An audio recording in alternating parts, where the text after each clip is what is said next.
اس حوالے سے آج ہم تھوڑی سی ڈسکشن کریں گے۔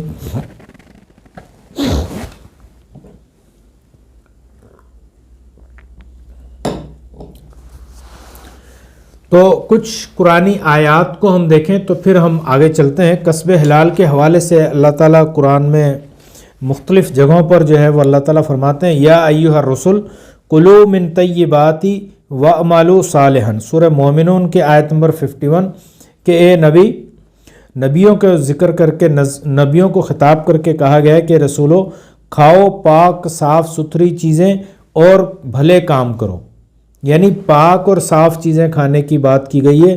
کلوا من الطیبات، طیبات مطلب کہ جو پاک چیزیں ہیں۔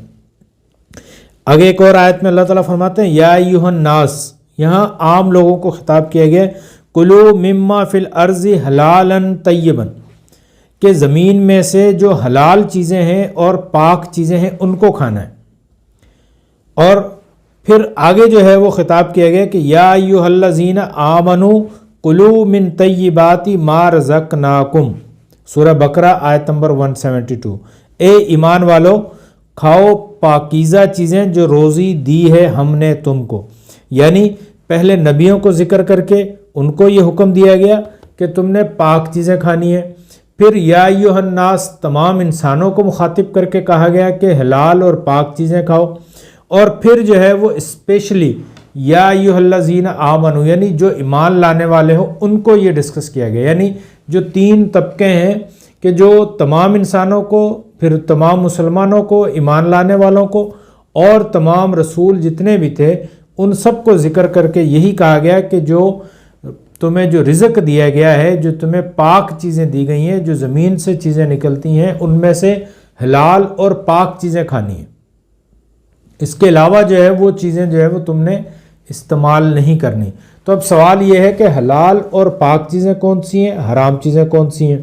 تو آئیے تھوڑی سی اس پر ہم ڈسکشن کرتے ہیں کہ حلال چیزیں، حلال اور حرام کا مطلب کیا ہے، اس پر ہم ایک الگ سے پوری ڈسکشن کریں گے۔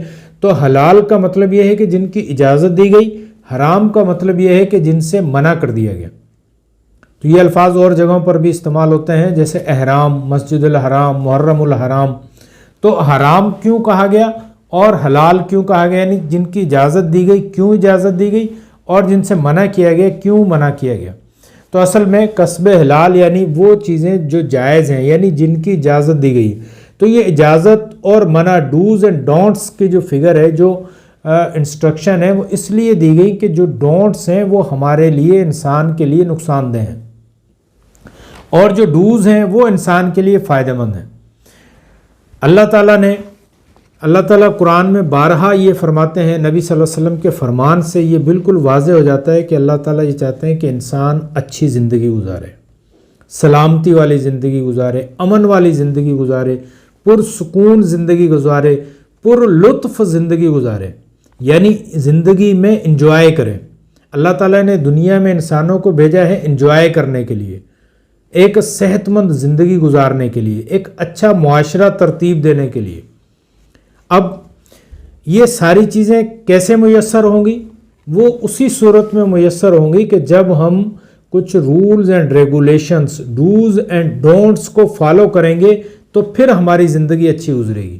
یعنی آپ دیکھیں کہ آپ کسی جگہ پر گھومنے کے لیے جاتے ہیں، تھوڑی دیر کے لیے وہاں اسٹے کرتے ہیں، ایک دن کے لیے یا دن کے کچھ حصے کے لیے، لیکن وہاں پر کچھ انسٹرکشنز لکھی ہوتی ہیں کہ یہ واکنگ ٹریک ہے، یہ پلے ایریا ہے، یہاں پر ریسٹ ایریا ہے، یہاں پر آپ نے گند نہیں ڈالنا ہے، یہاں پر کوئی کچرا نہیں پھینکنا ہے، ریپرس نہیں پھینکنے، یہاں پر جو ہے وہ سیاسی گفتگو سے پرہیز کرنا ہے، یہاں پر آپ نے کرکٹ فٹ بال نہیں کھیلنی ہے۔ تو یہ ساری انسٹرکشنز کیوں دی جاتی ہیں؟ تاکہ آپ وہاں پر اچھی طرح سے تفریح کر سکیں۔ جیسے آپ ندی کے کنارے کہیں جاتے ہیں تو وہاں لکھا ہوا ہے کہ جی یہاں سوئمنگ کرنا منع ہے، یہاں پر بوٹنگ نہیں کر سکتے۔ تو یہ ساری چیزیں اس لیے دی جاتی ہیں کہ کہیں پر کوئی نقصان نہ ہو۔ اسی طرح سے اللہ تعالیٰ نے دنیا میں زندگی گزارنے کے لیے ہمیں یہ ہدایات دی ہیں کہ جب تم کام کرو گے، کاروبار کرو گے، سروسز مہیا کرو گے، روزگار کرو گے، تو پھر کیا کرنا ہے؟ پھر آپ نے کچھ ایسے کاروبار ہیں، کچھ ایسے طریقے ہیں جن سے نقصان ہوگا، جن سے امن میں جو ہے وہ خلل پیدا ہوگا، جن میں لوگوں کو نقصان ہوگا، تو وہ کام نہیں کرنے۔ اب وہ کام کون سے ہیں؟ مثلاً چوری نہیں کرنی ہے، بھی چوری بھی تو جو بندہ کر رہا ہے وہ کہیں سے مال لے کر آ رہا ہے اور پھر اس کو کھا رہا ہے، لیکن دیکھیں کہ اس کام سے لوگوں کو کتنا فائدہ ہو رہا ہے، کتنا نقصان ہو رہا ہے۔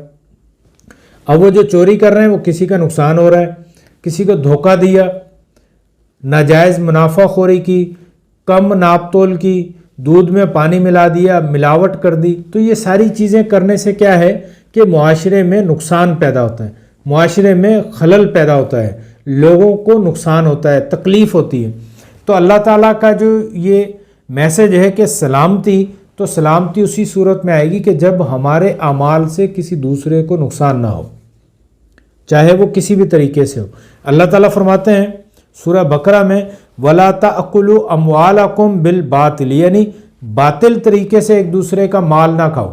اب باطل طریقے سے مال کھانا کیا مطلب یہ کہ غلط طریقے سے، یعنی رشوت لے کے مال نہیں کھاؤ، کسی سے جھوٹ بول کے مال نہیں کھاؤ، حرام پائی کر کے مال نہیں کھاؤ، ملاوٹ کر کے کسی سے پیسے لے لیے، کسی سے جو ہے وہ دھوکہ دے دیا، ہم نے مزدوری کی اور مزدوری میں جو ہے وہ ہم نے اپنی مزدوری پوری لے لی، ہم نے کام پورا نہیں کیا، ایمانداری سے کام نہیں کیا، تو یہ کیا ہے کہ باطل طریقے سے مال کھانا ہے۔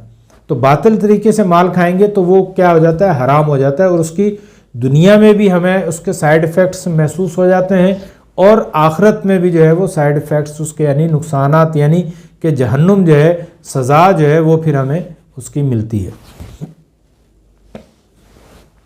نبی صلی اللہ علیہ وسلم ایک اور حدیث میں فرماتے ہیں کہ حرام رزق پر پلنے والا جسم جو ہے وہ جہنم کا ایندھن بنتا ہے، یعنی اگر کوئی جسم جو ہے اس کو پرورش جو ہے وہ حرام مال پر کی گئی ہے، اگر والدین حرام طریقے سے کماتے ہیں، دکان میں بیٹھے ہیں لیکن وہ جھوٹ بول کے ناجائز منافع خوری کرتے ہیں، کوئی آفس میں ہے تو آفس کا ٹائم 9 بجے کا ہے، وہ 11 بجے پہنچ رہے ہیں تو اس کی سیلری حرام ہو جاتی ہے، کام کر کے اس کی رشوت لے لیتے ہیں، کسی کا حق مار لیا، کسی کو ناجائز فائدہ دے دیا، کوئی ٹیچر ہے اس کی پڑھانے کی ذمہ داری ہے اور وہ پڑھاتا نہیں ہے، وہ کالج میں جا کے سارا دن، اسکول میں جا کے سارا دن موبائل چلاتا رہتا ہے، تو یہ کیا ہے؟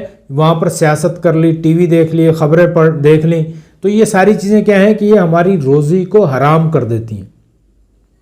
ٹائم سے پہلے وہاں سے بھاگ آنا، جو ٹائم ہمیں جس کی ہم سیلری لے رہے ہیں اس ٹائم کے بجائے وہاں پر ٹائم دینے کے بجائے ہم ٹائم کہیں اور دے رہے ہوں، تو یہ ساری چیزیں کیا ہوں گی کہ یہ ہمیں ہمارے جسم کو حرام مال پر جو ہے وہ پالیں گی، تو پھر ایسے جسم جو ہے وہ صرف جہنم کی ایندھن بنتا ہے۔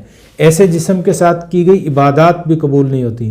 اگر کوئی اس طرح سے حرام کمائی کر کے حرام کا جسم جو ہے وہ حرام کے مال پر پلا ہے، وہ حج کے لیے جاتا ہے، عمرے کے لیے جاتا ہے، تو وہ عبادات بھی اس کی قبول نہیں ہوتی۔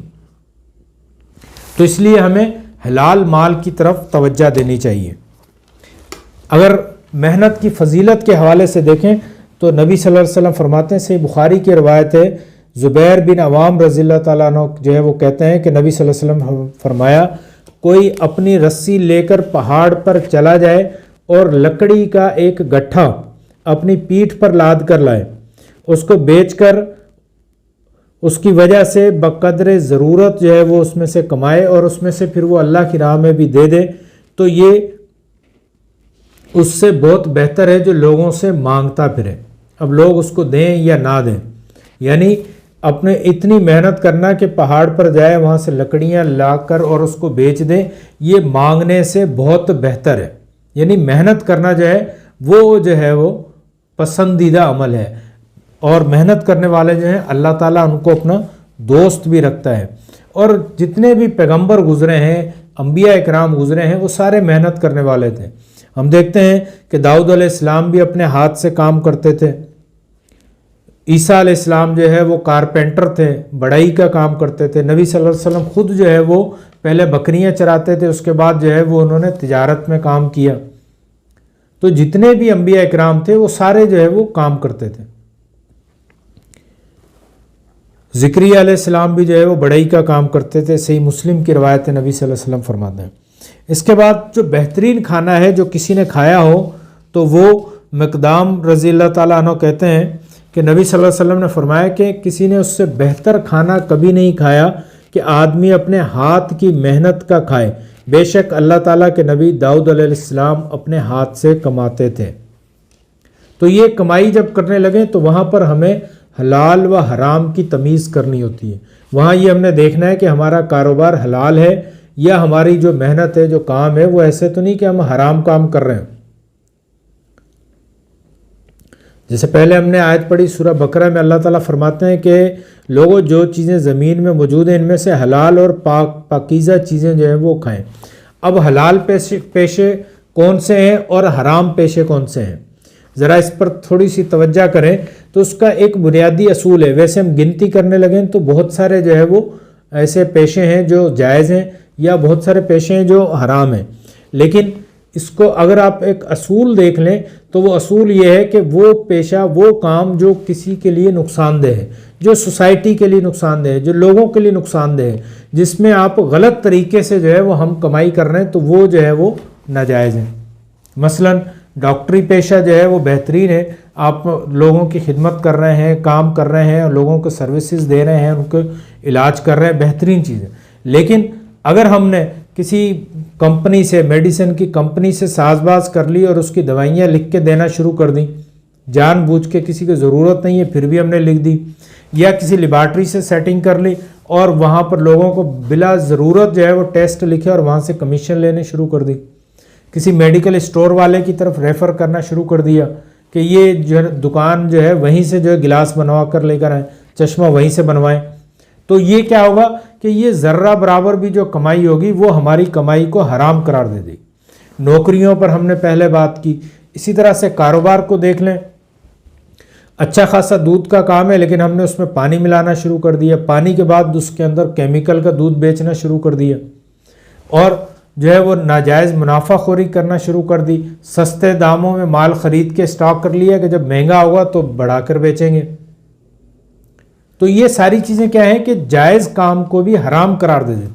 اس کے بعد کچھ اور چیزیں جیسے منشیات ہیں، سگریٹ بیچنا، مین پوڑی بیچنا، 2100 بیچنا، یہ ساری چیزیں کیا ہیں، گٹکے کو بیچنا.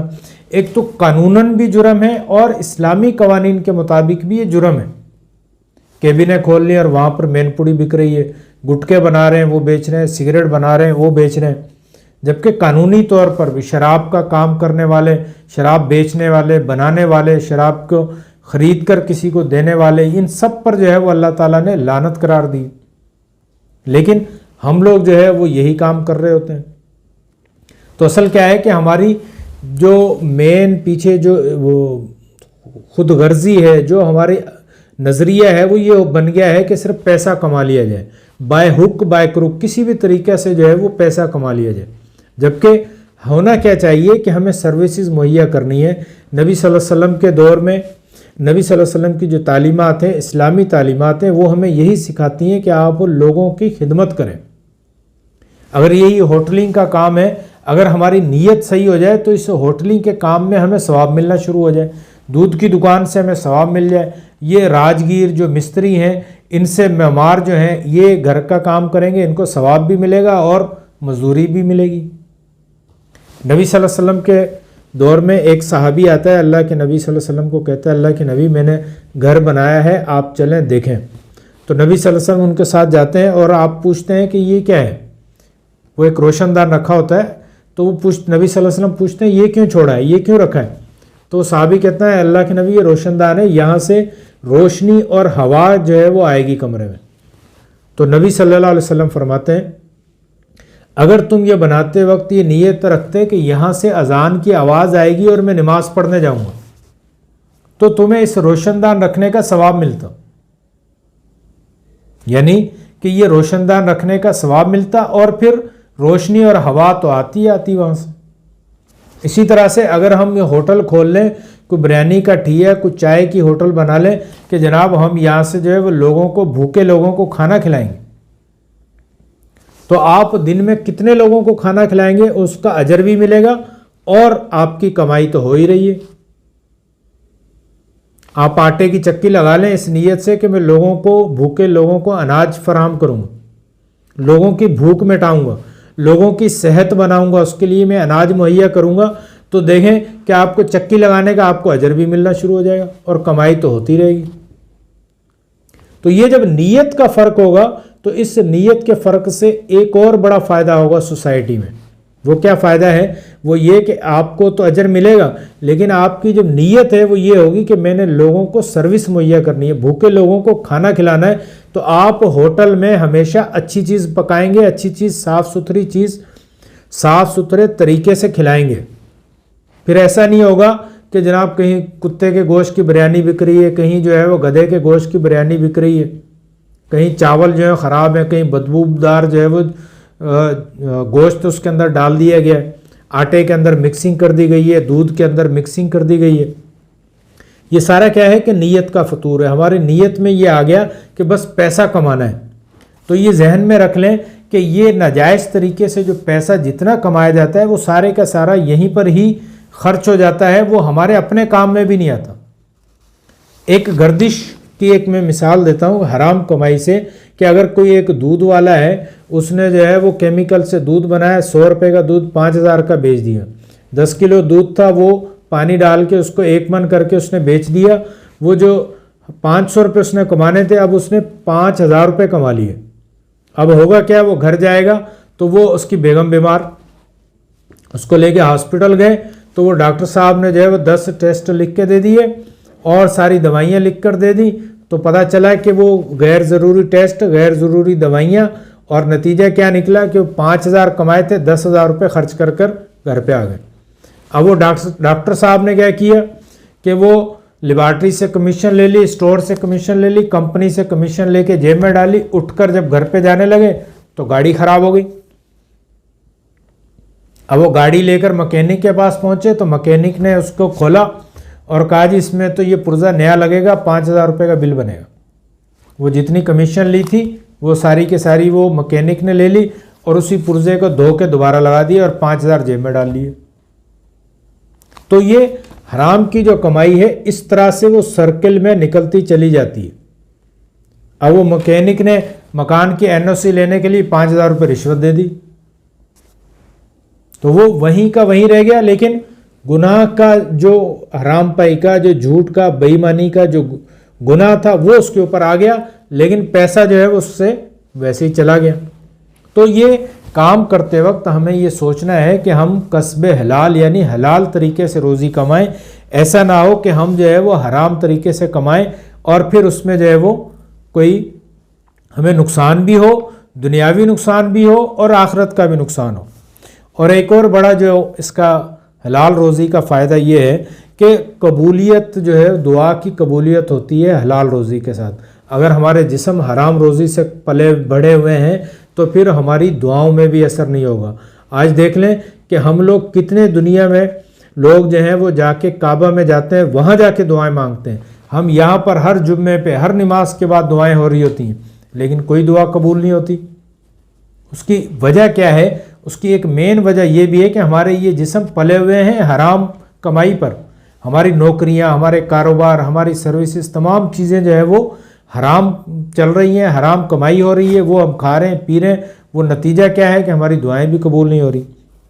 نبی صلی اللہ علیہ وسلم فرماتے ہیں، ابو ہریرہ رضی اللہ تعالیٰ عنہ روایت کرتے ہیں، صحیح مسلم کی روایت ہے، کہ ایسے آدمی کا ذکر جو لمبی مسافت طے کر کے مقدس مقام پر آتا ہے، غبار سے اٹا ہوا ہے، گرد آلود ہے، اور اپنے دونوں ہاتھ آسمان کی طرف پھیلا کر کہتا ہے اے میرے رب، یعنی دعائیں مانگتا ہے، حالانکہ اس کا کھانا حرام ہے، اس کا پینا حرام ہے، اس کا لباس حرام ہے. تو ایسے شخص کی دعا کیوں کر قبول ہوگی؟ یعنی نبی صلی اللہ علیہ وسلم نے بھی اس کو کر دیا، بتا دیا کہ جس کا کھانا پینا، جس کا لباس حرام کا ہے تو اس کی دعائیں کیسے قبول ہوں گی. آج ہماری اکثر دعائیں جو قبول نہیں ہوتی، اس کی مین وجہ یہی ہے کہ ہمارے تمام کام جو ہے وہ حرام کے ہیں. ہمارے گھر پہ لائٹ چوری کی ہوتی ہے، چوری کی لائٹ سے موٹر چل رہی ہے، ٹینکی بھر رہی ہے، اسی لائٹ سے جو ہے وہ ہم نہا رہے ہیں، اسی سے کھانا بن رہا ہے، اسی پانی سے جو ہے وہ ہم کھانا بنا رہے ہیں، وہی کھانا کھا کے پھر ہم مسجد میں جا کر بڑی لمبی لمبی دعائیں کرتے ہیں. وہ ہمارا وضو بھی چوری کے پانی کا، لائٹ چوری کی، اسی کے اندر جو ہے بیٹھ کے ہم نے سارے کام کیے، کپڑے دھوئے، چوری کی لائٹ، چوری کا پانی، اور پھر وضو کر کے جو ہے وہ جا کے مسجد میں بیٹھے، کھانا بھی ہمارے اندر حرام کا تھا. تو دعائیں کیا قبول ہوں گی؟